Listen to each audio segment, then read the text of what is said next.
MCR news मध्ये आपलं स्वागत आहे। पाहूया आजच्या ठळक घडामोडी। नांदेड जिल्हा रेशीम हब बनविणार जिल्हाधिकारी राहुल कर्डिले। रेशीम शेतकरी मेळावा व पुरस्कार वितरण कार्यक्रम उत्साहात संपन्न। जिल्ह्यात रेशीम शेतीला मोठी चालना देण्यासाठी प्रशासन सर्वतोपरी सहकार्य करणार असून येत्या काळात नांदेड जिल्ह्याला रेशीम हब म्हणून विकसित करण्याचे उद्दिष्ट असल्याचे प्रतिपादन जिल्हाधिकारी राहुल कर्डिले यांनी केले। जिल्हाधिकारी कार्यालयाच्या नियोजन भवन येथे आयोजित रेशीम शेतकरी मेळावा व पुरस्कार वितरण कार्यक्रमात ते बोलत होते। यावेळी उपविभागीय अधिकारी डॉक्टर सचिन खल्लाळ, जिल्हा रेशीम अधिकारी अशोक वडवळे, नायब तहसीलदार सुनंदा कराळे, कपिल सोनटक्के, आरसेटीचे आशिष राऊत, BRLFचे दिनेश खडसे, ग्राम महसूल अधिकारी बालाजी केंद्रे, मनीषा टुले, सहाय्यक कृषी अधिकारी मनोहर वडवळे, सहाय्यक कृषी अधिकारी अमोल आजने, राष्ट्रपती पुरस्कार प्राप्त शेतकरी रत्नकर ढगे तसेच जिल्ह्यातील प्रगतशील रेशीम शेतकरी उपस्थित होते। जिल्हाधिकारी राहुल कर्डिले म्हणाले की जिल्ह्यात अनेक प्रगतशील शेतकरी प्रेरणादायी पद्धतीने रेशीम शेती करत असून 1000हून अधिक शेतकऱ्यांनी नव्याने रेशीम शेतीसाठी नोंदणी केली आहे। जिल्ह्याला रेशीम हब बनविण्याच्या दिशेने हा मेळावा म्हणजे सुरुवात ठरणार आहे। पारंपरिक पिकांच्या तुलनेत रेशीम शेती अधिक फायदेशीर व खात्रीशीर उत्पन्न देणारी असल्याचे सांगत त्यांनी शेतकऱ्यांना आधुनिक तंत्रज्ञानाचा अवलंब करून अभ्यासपूर्ण रेशीम शेती करण्याचे आवाहन केले। रेशीम शेतीतील अडचणी सोडविण्यासाठी जिल्हा रेशीम कार्यालय आणि जिल्हा प्रशासन कायम तत्पर राहील अशी ग्वाही त्यांनी दिली।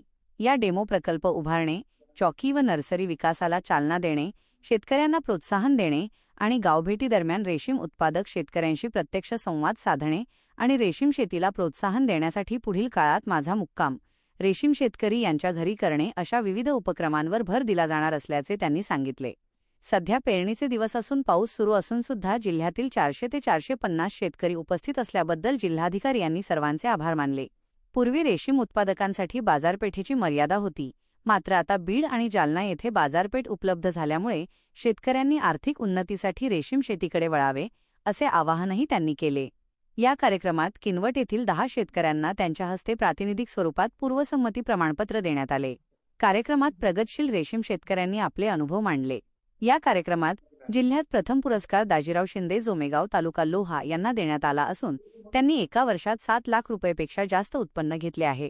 त्यासोबत जिल्ह्यातील उत्कृष्ट अशा 24 शेतकऱ्यांचा पुरस्कार देऊन सन्मान करण्यात आला। कार्यक्रमाचे प्रास्ताविक जिल्हा रेशीम अधिकारी अशोक वडवळे यांनी केले असून पुढील काळात रेशीम विभाग गावागावात जाऊन रेशीम शेतकरी वाढविण्यावर भर देणार असल्याचे त्यांनी सांगितले। कार्यक्रमाचे सूत्रसंचालन गोडबोले सर यांनी केले तर आभार प्रदर्शन नरोजी कोरके यांनी केले। नांदेडला रेशीम हब बनवण्यासाठी विजन जे आहे ते आपण बघितले। आजची कार्यशाळा त्याची सुरुवात आहे। एक तर फार मोठ्या संख्येने लोक आले आणि नवीन नोंदणी पण खूप आहेत, जवळजवळ 500 आणि 600 म्हणजे सिल्क समग्र आणि पोखरा म्हणून 1000च्या नोंदणी आता झाली आहे। आणि याच्यामध्ये जो रिझल्ट आहे याचा बघून याला फार एक्सपोनेन्शियल पद्धतीने लोक बघतात। जेव्हा एखादं सक्सेसफुल होतं आणि गावातले 10 लोक बघतात तर तो एक्सटेन्शन आपण यांच्याकडे बघू शकतो की ते सक्सेसफुल मॉडेल लोक रिप्लिकेट करू शकतील। दुसरी गोष्ट तर जे मार्केट नव्हतं आपल्याकडं ते मार्केट नावाने आपल्याकडं खूप डेव्हलप झालेलं आहे, लोकांना फार कमी अंतरावर हे मिळतंय। तिसरी गोष्ट आपण रेशीमचे डेमो प्लॉट तयार करणं हा एक आमचा पुढच्या काळामध्ये उद्योग आहे, मानस आहे। आणि जे चौकी आहे ज्याला आपण रिअर करतो त्या अळीला आणि चौकीमध्ये रूपांतर करून ते विकतो, असे चौकी सेंटर जास्तीत जास्त वाढवणे, नर्सरीज वाढवणे। नर्सरीमध्ये कोणी करत असेल तर त्याला इतर जे बँक लोन आहे किंवा कशाने इतर योजनांनी कसं सपोर्ट करायचा, तर असा मल्टी हे प्रॉंग अप्रोच आहे।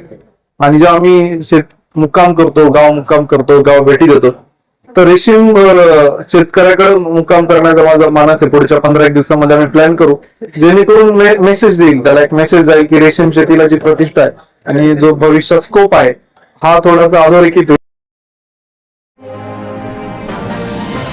प्रत्येक बातमी, प्रत्येक अपडेट MCR न्यूज घेऊन येत आहे राजकारण ते मनोरंजन, गुन्हेगारी ते शिक्षण, औद्योगिक जग ते खेळाच्या मैदानापर्यंतच्या सर्व महत्त्वाच्या घडामोडी। सर्वात आधी सर्वात अचूक माहितीसाठी पाहत रहा MCR न्यूज। जिथे नाही कोणी तिथे फक्त आम्ही।